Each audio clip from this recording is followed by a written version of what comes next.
Welcome back to my inner sanctum. I'm your hostess, Countess Elizabeth, Mistress of the Macabre. Diving can be a dangerous sport if not done right, and on scuba, deaths are usually associated with poor gas management, poor buoyancy control, equipment misuse, entrapment, or other such fatalities. The majority of diving fatalities can be attributed to human error on the part of the diver. On today's tale, my fiends, we will look into one such diving fatality that occurred in the Blue Hole, the death of diver Yuri Lipsky, who, like David Shaw, filmed his own death. So let us put on our scuba gear and go diving in the Blue Hole so we can explore our grotesque curiosity. The Blue Hole is a diving location on the southeast Sinai, a few kilometers north of Dahab, Egypt, on the coast of the Red Sea. The Blue Hole is a submarine sinkhole with a maximum depth within the hole of just over 100 meters or 328 feet. There is a shallow opening to the sea around 6 meters or 20 feet deep, known as the Saddle, and a 26 meter, 85 feet long tunnel known as the Arch, whose ceiling is at a depth of 55 meters or 181 feet. The hole and the surrounding area have an abundance of coral and reef fish. The Blue Hole is popular for free diving because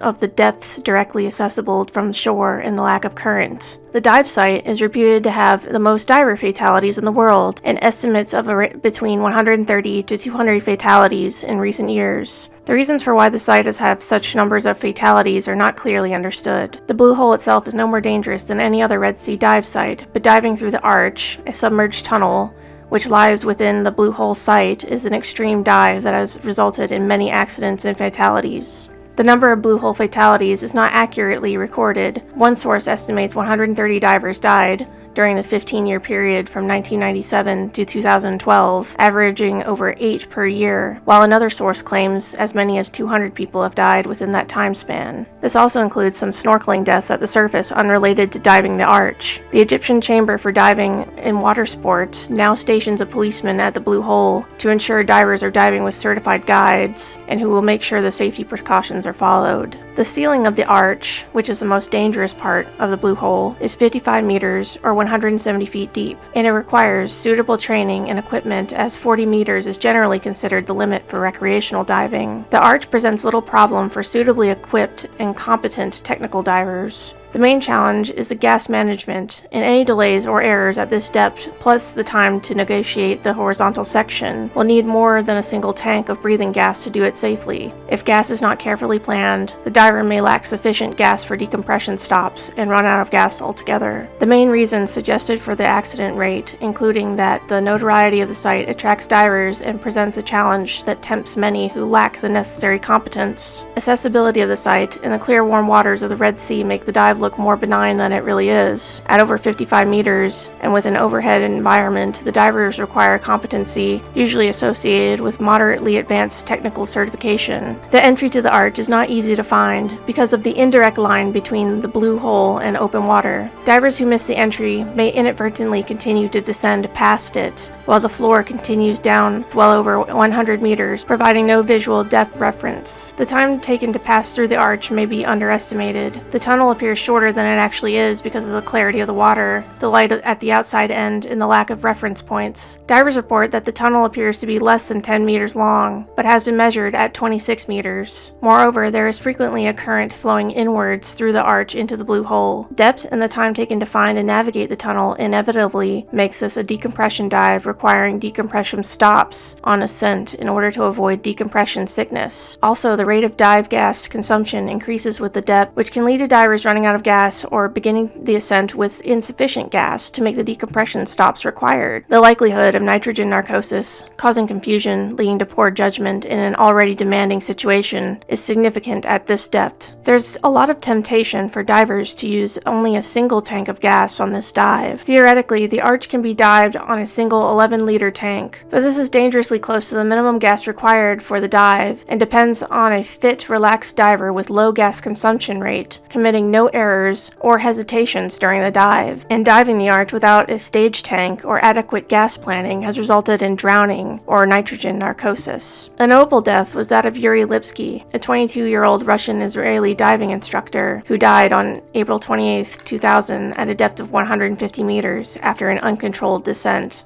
Yuri carried a video camera which filmed his death. The video shows Yuri in an involuntary and uncontrolled descent, eventually landing on the seafloor at 115 meters, where he panics, removes his regulator, and tries to fill his buoyancy compensator but is unable to rise. At 115 meters, he would have been subjected to severe nitrogen narcosis, which may have impaired his judgment, induced hallucinations, and caused panic and confusion. Lipsky only had a single tank assumed to be air. Lipsky's body was recovered the following day by Tariq Omar, one of the world's foremost deep-water divers, at the request of Lipsky's mother. Omar had earlier twice warned Lipsky about attempting the dive. On the bottom, Omar found Lipsky's helmet and camera still intact. Here's the footage of Yuri Lipsky's last dive. Warning, not suitable for all viewers, and if you want to skip, go to the time stamp above.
One explanation of Yuri Lipsky's death is that he dove without monitoring his ascension rate, meaning he had no idea how fast he was going down, aside from feeling increasing pressure on his eardrums. He also had no vision at all, meaning he simply had no clue in what direction he was going, if at all. For non-divers, the lower you go, the less time you have before you absorb too much nitrogen through your skin, which causes you to enter a drunken and narcotic state. For reference, if you stay at a depth of 18 meters, then you can stay there for at least half an hour, whereas in 40 meters, you can't stay longer for a few minutes before it gets to dangerous levels. Also, at 90 meters, the oxygen becomes toxic due to the pressure. You breathe in so many oxygen particles in one breath at that pressure, you actually need to mix various gases to counter it. So, Yuri literally got more drunk-like as he went down, which probably made him not monitor his descent in the first place. On top of that fact, he was busy filming. In short, he was increasingly drunk-like and very distracted. Then he hit the 90-meter mark at the solid plateau. Considering no diving school teaches anything past 40 meters, 44 if rescue diving, we imagine that he simply panicked. He knew that this was it for him. When you're at 90 meters, your buoyancy is so low because the pressure is so high that unless you have an extremely floatable balloon or vest, you can't get up. You'd be exhausted before even getting halfway up. On top of that, he has equipment weighing him down. So in short, he went down and had no idea how messed up it was until it was too late. It's also theorized that he was trying to film the infamous arch at the Blue Hole. Omar, the diver who retrieved Lipsky's body, stated, "2 days after we recovered his remains and gave his mother his belongings and equipment, she came to me asking that I help her disassemble them so she can pick them up. The camera should have been damaged or even broken altogether because I had found it at a depth of 115 meters, and it's only designed to sustain 75 meters. But to my surprise, the camera was still working. We played it and his mother was there. I regret that his mother will have this forever. If I had known the footage existed, I'd have flooded it. I think the thing that really upsets and saddens me about it was that his mom has it now. She shares footage of her own son drowning." Well, that was truly a grotesque tale. It seems that Lipsky's death was a tragic accident, but there were some things that he did that to me seemed like he was playing with his own life. Diving is one of those things where it is safer to do it with a partner, and Omar was someone who was telling Lipsky not to do it alone. It's just one of those sports where if you go at it alone, you're taking a risk with your life. May Lipsky's soul rest in peace. Thank you for watching the video. Subscribe, like, and share if you would also like to keep exploring our grotesque curiosity. We will meet again in the darkness of the night.